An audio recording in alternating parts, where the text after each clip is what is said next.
നമസ്കാരം. ഇന്ത്യയിലെമ്പാടും ഇപ്പോൾ ഒരു തെരഞ്ഞെടുപ്പുമായി ബന്ധപ്പെട്ടിട്ടുള്ള കാര്യങ്ങളാണ് ചർച്ചയ്ക്ക് വന്നിരിക്കുന്നത്.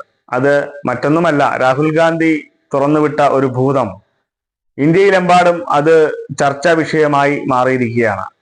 ആ ഭൂതം എന്ന് പറയുന്നത് തിരഞ്ഞെടുപ്പ് കമ്മീഷനുമായി ബന്ധപ്പെട്ടിട്ടുള്ള വോട്ടിംഗ് പാറ്റേണിൽ വന്നിട്ടുള്ള വ്യത്യാസമാണ്. കർണാടകത്തിലെ ഒരു മണ്ഡലത്തിൽ മാത്രം പരിശോധിച്ചപ്പോൾ നല്ല രീതിയിലുള്ള ക്രമക്കേട് നടത്തിയതായിട്ടാണ് ഇപ്പോൾ അവസാനം കിട്ടിയ റിപ്പോർട്ട് പ്രകാരം വന്നിരിക്കുന്നത്. അതിൽ രാഹുൽ ഗാന്ധി ഇടപെട്ട് ഒരു മുക്കാൽ മണിക്കൂറോളം പത്രസമ്മേളനം നടത്തി വളരെ വിശദമായിട്ട് കാര്യങ്ങൾ അവതരിപ്പിക്കുകയുണ്ടായി.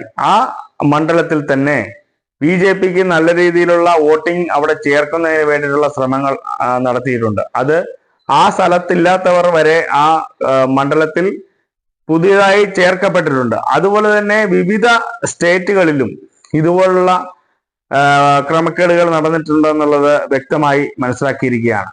ഇപ്പോൾ ബീഹാർ നിയമസഭാ ഇലക്ഷനുമായി ബന്ധപ്പെട്ടിട്ട് അവിടുത്തെ ഇലക്ഷൻ കമ്മീഷൻ അതിന്റെ വോട്ടേഴ്സ് ലിസ്റ്റ് പ്രസിദ്ധീകരിക്കാനിരിക്കെയാണ് പുതിയ ആരോപണങ്ങൾ പുറത്തു വരുന്നത്.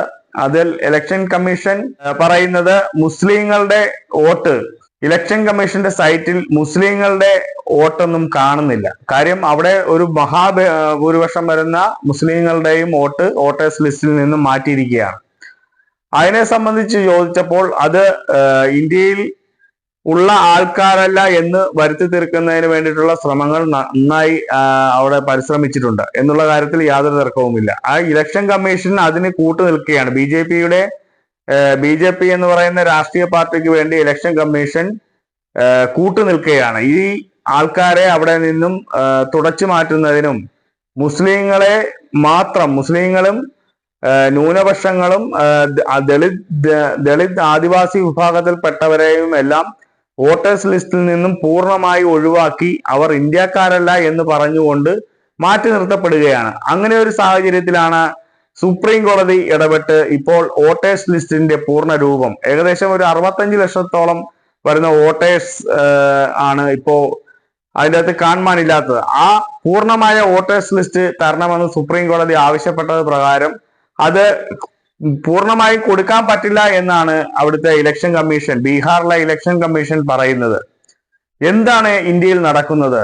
യഥാർത്ഥത്തിൽ ഈ കഴിഞ്ഞ 2024 ഇലക്ഷനും അതിനു മുമ്പ് നടന്ന 2019 നടന്ന ഇലക്ഷനും ഇതുപോലെ അട്ടിമറികൾ നടത്തി ഭൂരിപക്ഷം നേടിയതാണോ എന്നുള്ളത് എല്ലാ ഇന്ത്യക്കാരും ഒരുപോലെ ചോദിച്ചുകൊണ്ടിരിക്കുന്ന ഒരു സംശയം എന്ന് പറയുന്നത്. 2019 300 മുകളിൽ സീറ്റ് നേടിയാണ് ഈ BJP അധികാരത്തിൽ വന്നത്. 2014 ഇലക്ഷൻ കഴിഞ്ഞ് 5 വർഷം കഴിഞ്ഞ് നല്ല രീതിയിലുള്ള ജനവികാരം BJPക്ക് എതിരായിരുന്നു. പക്ഷെ 2019 ഇലക്ഷനിൽ BJP വീണ്ടും അധികാരത്തിൽ വന്നു. അതിനുശേഷം 2019 മുതൽ 2024 വരെ ഭരിച്ചിരുന്ന മോഡി ഗവൺമെന്റിനെതിരായിട്ട് ഇന്ത്യയിലെ മഹാഭൂരിപക്ഷം വരുന്ന ജനങ്ങളും ജനവികാരം മോദിക്കെതിരായിരുന്നു. പക്ഷെ ഇലക്ഷൻ കഴിഞ്ഞപ്പോൾ മോദി വീണ്ടും അധികാരത്തിൽ വരികയാണ് ഉണ്ടായത്. എന്നാൽ ഇവർ 300 സീറ്റാണ് BJP പ്രതീക്ഷിച്ചിരുന്ന സീറ്റ്. ആ പ്രതീക്ഷിച്ചിരുന്ന സീറ്റ് 300 സീറ്റായിരുന്നു ഇവർക്ക് കിട്ടിയിരുന്നെങ്കിൽ ഇവിടെ ഹിന്ദു രാഷ്ട്രമാക്കി മാറ്റും എന്നുള്ള കാര്യത്തിൽ ഒരു തർക്കവുമില്ലായിരുന്നു. അപ്പോ ജനവികാരം അത്രയ്ക്കും ശക്തമായി എതിർത്ത് നിന്ന സമയത്ത് പോലും 240 സീറ്റ് അവർക്ക് കിട്ടിയത്. ആ 240 സീറ്റിൽ തന്നെ ഇപ്പോ രാഹുൽ ഗാന്ധി ഒരു മണ്ഡലം മാത്രം എടുത്തുകൊണ്ട് പരിശോധിച്ചപ്പോഴാണ് ഇത്രയും വോട്ട് അവിടെ പുതിയതായി കളവ് വോട്ടുകൾ ചേർത്തിരിക്കുന്നത്. ഒരു വീട്ടിൽ തന്നെ 111 വോട്ട്, ഒരു വീടിന്റെ അഡ്രസ് വെച്ച് 111 വോട്ട് ചേർത്തെന്ന് പറയുമ്പോൾ ആ മണ്ഡലത്തിലെ സ്ഥിതിവിവര കണക്കുകൾ പൂർണ്ണമായും പരിശോധിച്ച് കഴിയുമ്പോൾ ഉണ്ടാവുന്ന സ്ഥിതി വളരെ പരിതാപകരമാണ്. ആ രീതിയിലേക്കുള്ള ഇലക്ഷൻ കമ്മീഷൻ BJPയുടെ പാവകളായി നിന്ന് പ്രവർത്തിച്ചുകൊണ്ടിരിക്കുന്ന ഒരു കാഴ്ചയാണ് ഇന്ത്യയിൽ കാണുന്നത്. ഇത് ഇന്ത്യയിൽ എമ്പാടും, കേരളത്തിൽ ഉൾപ്പെടെ BJP മത്സരിച്ച് ജയിച്ച തൃശൂർ മണ്ഡലത്തിൽ വരെ 40,000 വോട്ടിന് മുകളിൽ കള്ള വോട്ടുകൾ ചേർത്തിട്ടുണ്ട് എന്ന് പറയുമ്പോൾ അതിഭീകരമാം വണ്ണം നമ്മുടെ ജനാധിപത്യത്തെ കശാപ്പ് ചെയ്തുകൊണ്ടിരിക്കുകയാണ്. ഈ സുപ്രീം കോടതിയാണ് നമുക്കൊരു ശരണം. എന്തായാലും സുപ്രീം കോടതി അതിന്റെ പൂർണ്ണ രൂപം കിട്ടിക്കൊണ്ട് ബീഹാറിലെ ഇലക്ഷനുമായി ബന്ധപ്പെട്ടിട്ട് അതിന്റെ പൂർണ്ണ രൂപം എടുക്കുന്നതിന് വേണ്ടി സുപ്രീം കോടതി ആവശ്യപ്പെട്ടിട്ടുണ്ട്. ആ സുപ്രീം കോടതിയുടെ ആവശ്യപ്രകാരം പൂർണ്ണമായി അതിന്റെ ലിസ്റ്റ് കൊടുക്കുന്നതിന് വേണ്ടി ആവശ്യപ്പെട്ടിട്ട് പോലും ഇലക്ഷൻ കമ്മീഷൻ പറയുന്നത് അതിന്റെ പൂർണ്ണമായ ലിസ്റ്റ് കൊടുക്കാൻ പറ്റത്തില്ല എന്നുള്ളതാണ്. എന്തായാലും അതിന്റെ തുടർ നടപടികൾ പൂർണ്ണമായും ഉണ്ടാകുമെന്ന് തന്നെ നമുക്ക് വിശ്വസിക്കാം.